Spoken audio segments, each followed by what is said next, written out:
Bonjour à tous, donc dans cette vidéo nous allons parler des couleurs et des boutons avec Bootstrap. C'est parti.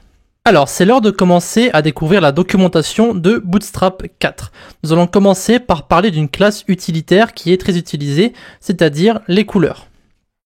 Alors, on va aller directement sur la documentation et vous allez trouver ici donc les couleurs dans Utilities, d'accord, et ensuite dans Colors. Très simple. À partir de là, nous allons voir plusieurs classes qui vont représenter plusieurs couleurs différentes. Il faut savoir que ces couleurs ne sont pas fixes, d'accord? Il est tout à fait possible de les changer par la suite. Disons plutôt qu'il s'agit de couleurs contextuelles, d'accord? Par exemple ici, vous pouvez prendre la classe, les classes primary et secondary qui vont pouvoir représenter les couleurs principales et secondaires de votre site. La classe Success représente une action qui a été menée avec succès, comme par exemple un paiement validé, la suppression d'un article avec succès, etc., etc. La classe Danger représente quelque chose de négatif, comme par exemple une demande de validation pour annuler quelque chose. Bref, vous avez compris le principe, ce n'est pas la couleur qui compte, mais le contexte. Donc tout comme dans la vidéo précédente, nous avons juste à écrire le nom des classes dans nos balises. Donc pour tester tout ça et les différentes couleurs, on va utiliser des titres H1 avec la classe Display2. D'accord ? Dans cette vidéo, je vais introduire plusieurs principes. Pas des principes, mais deux astuces plutôt, d'accord ? Je vais vous montrer comment mettre à gauche votre Visual Studio Code et à droite votre documentation, pardon. Donc ici, vous allez cliquer, vous allez appuyer plutôt sur votre clavier sur la touche Windows et ensuite sur la flèche du clavier gauche. Donc ça va en fait mettre votre VS Code à gauche comme ceci et ensuite vous pouvez cliquer sur la documentation que vous avez ici. D'accord? Et donc ici, vous avez accès à votre documentation. Donc bien sûr, vous pourrez la lire normalement, hein. Et la deuxième astuce que je vais vous montrer, c'est l'extension qui s'appelle Live Server, qui va en fait permettre de rafraîchir automatiquement votre site lorsque vous allez faire un changement sur votre fichier. Donc vous allez appuyer ici sur Go Live si vous avez installé l'extension. Si ce n'est pas le cas, vous pouvez faire CTRL SHIFT et B. Alors non, c'est CTRL SHIFT et X, pardon. Et vous pouvez taper ici Live Server et vous avez l'extension Live Server que vous pouvez installer. D'accord ? Et donc ensuite, tout ce que vous avez à faire, c'est appuyer sur ici Go Live, d'accord?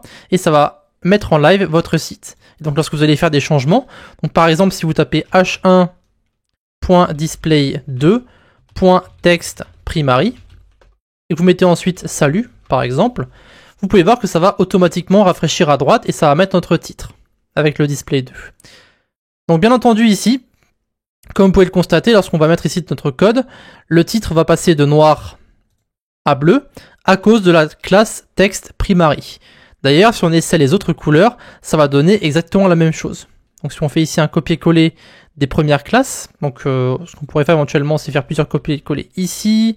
On va mettre secondary. On va les regarder au fur et à mesure. On va juste le faire pour cela, hein. Par la suite, les couleurs, on les laissera, on ne retapera pas à chaque fois. Donc ici, vous avez le salut en gris. Ensuite, vous avez Success. On va pas tous les faire, hein. Vous avez le vert ici. Vous avez ensuite Danger, qui est ici en rouge. Vous avez Warning, qui est en jaune. Et vous avez Info, qui est une sorte de bleu. Vous avez aussi d'autres couleurs. Vous avez Light, donc c'est en fait du texte blanc sur un contenu noir. Donc le contenu noir n'est pas mis par défaut. Ça veut dire que si vous mettez ici texte light, eh bien votre texte sera blanc et vous n'allez pas le voir. Ou alors à peine le voir. D'accord ? Vous avez texte dark, texte muted et texte white. Tout ça. Texte dark, c'est pour avoir un texte qui est noir, d'accord ? Pour si vous avez un fond blanc par exemple. Donc c'est la couleur par défaut. Mais si vous avez un site qui est entièrement en vert et que vous désirez mettre par exemple du texte en noir, eh bien vous pouvez utiliser texte dark. Vous avez texte muted qui est en fait un texte qui est avec une opacité de 0,5. D'accord ? Donc le texte est noir, mais il est à moitié transparent. Et bien sûr, texte white qui fonctionne exactement comme texte light ici. Maintenant, on va pas tous les mettre évidemment comme j'ai dit, donc vous pouvez voir le résultat ici. Étant donné qu'il s'agit d'une couleur qui est utilitaire, on sera libre de l'utiliser où nous voulons. Donc vous pouvez l'utiliser sur des boutons, sur des liens, sur des paragraphes, sur des titres, peu importe. Maintenant, on va descendre un petit peu ici et on va arriver sur les arrière-plans. Alors, le principe que nous venons de voir sur le texte fonctionne aussi avec les arrière-plans. Il est tout à fait possible de fusionner les deux. Donc on va ici reprendre nos différents titres et on va ajouter cette fois-ci les classes concernant les arrière-plans. Alors, ici, ne faites pas attention aux autres classes, d'accord? Donc P3, MB2, enfin P3 et MB2, nous les verrons en temps et en heure. Pour le moment, elles ne sont pas nécessaires. Ok? Donc, on va faire un copier-coller de nos différents titres ici. D'accord? Et au lieu de salut, on va mettre hey pour faire la différence entre les deux, hein, d'accord? Voilà. On aura salut et ici on a hey. Et donc ici, on va changer en fait tous nos textes par BG. Donc BG qui veut dire background. D'accord? Et vous allez voir que ça va donc changer donc le background avec la couleur primary, la couleur secondary, la couleur de success, de danger, de warning, de info et de light. Vous pouvez voir qu'on a ici un background qui est un peu gris, pas tout à fait blanc, mais un tout petit peu gris. Vous avez le bleu ici de info, le jaune de warning, le rouge de danger, le vert de success, le gris de secondary et le bleu de primary. Donc ce sont exactement les mêmes couleurs que pour notre texte. Donc ici, retenez simplement le nom de ces couleurs contextuelles, parce que nous allons les utiliser très souvent sur nos projets et sur nos autres classes. D'ailleurs, nous allons maintenant utiliser le nom de ces couleurs pour le prochain sujet, qui sera les boutons. Donc ici, ce qu'on va faire, c'est qu'on va commenter tout ça. On va sauter quelques lignes pour les boutons, et on va accéder aux boutons justement dans la documentation. Donc on va dézoomer un petit peu. On va ici aller sur Components, d'accord. Ensuite boutons, et je vais ici rezoomer pour qu'on puisse voir le tout. Voilà. Donc par défaut, les classes concernant les boutons sont conçues pour fonctionner avec la balise button que vous avez ici. Cependant, il est tout à fait possible d'utiliser ces différentes classes avec des liens ou des inputs. Retenez simplement que les classes concernant les boutons commencent toujours par BTN, d'accord, suivi de BTN et ensuite la couleur de votre bouton. Donc ici primary, secondary, success, etc., etc. Donc on va simplement faire ici button.btn primary et on va mettre ici bouton, tout simplement. Voilà. Et donc ici, si je fais une sauvegarde et que je regarde le résultat, vous pouvez voir que nous avons maintenant un bouton, d'accord, qui est cliquable évidemment, hein. Et pour vous montrer que ça fonctionne aussi avec les autres balises, comme par exemple les liens, on va créer ici un lien. On va mettre a.btn success. On va mettre un dièse pour le contenu. On va mettre role égale bouton. Ça c'est pour la sémantique. Et on va mettre ici bouton.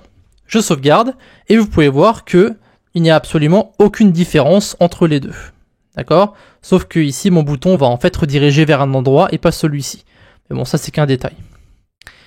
Donc je vais vous le rappeler plusieurs fois pendant les prochaines sections, mais ce que vous voyez sur la documentation, ce que vous voyez ici, c'est ce qui va apparaître sur votre projet. Rien de plus et rien de moins. D'accord?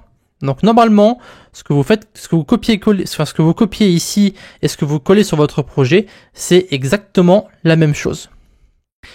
À noter qu'il est aussi possible d'utiliser d'autres classes, hein, d'accord? Donc sur la documentation ici, comme par exemple bouton LG ou bouton SM, donc un peu plus bas ici. On verra ça juste après les boutons Outline ici. Donc si on descend un petit peu, on peut constater qu'il existe les boutons de type Outline, d'accord, qui vont faire en sorte que en fait l'arrière-plan s'affiche uniquement lorsque nous passons notre souris sur le bouton, comme ceci. Donc ici on peut faire un test. Si on fait button.btn outline danger et qu'on met bouton, d'accord, vous pouvez constater qu'ici, lorsqu'on va passer notre souris sur le bouton, par défaut l'arrière-plan va être blanc, et lorsqu'on passe notre souris dessus, la couleur va être blanche, donc la couleur du texte, et l'arrière-plan va être rouge. Donc les deux sont en fait inversés, plus ou moins. Voilà. Donc j'ai dit aussi qu'il était possible de augmenter la taille ou diminuer la taille de nos boutons avec des classes comme BTN LG et BTN SM ici. On va faire un test très rapidement. Donc ici, button.btn outline warning, bouton. Et donc ici, on va mettre BTN LG, d'accord, donc BTN large. Vous allez voir que le bouton jaune va être un poil plus grand que les autres boutons. Par contre, sur mes BTN SM, ici, vous pouvez voir que le bouton sera un poil plus petit. On va laisser LG par défaut. À noter qu'on peut aussi trouver des choses comme par exemple l'attribut disabled ou encore la classe active pour modifier encore plus notre bouton si nous le désirons. Donc comme dit, tout se trouve directement dans la documentation, il suffit simplement de chercher un petit peu. Donc block level button qui vont prendre toute la largeur de la page, active state, disable state, etc., etc. Donc ici, on peut mettre par exemple, on va copier ce bouton là, et on va lui mettre ici l'attribut disabled, d'accord, donc un bouton désactivé, et vous pouvez voir que le bouton va être un peu plus transparent, et que ici vous n'avez pas l'arrière-plan qui va s'afficher, parce qu'en fait le bouton est désactivé. D'accord? Et voilà pour notre première vidéo sur la documentation. Donc on a vu la doc, les couleurs et les boutons, et nous allons maintenant pouvoir passer à un autre sujet, c'est-à-dire la typographie et le Jumbotron. A de suite.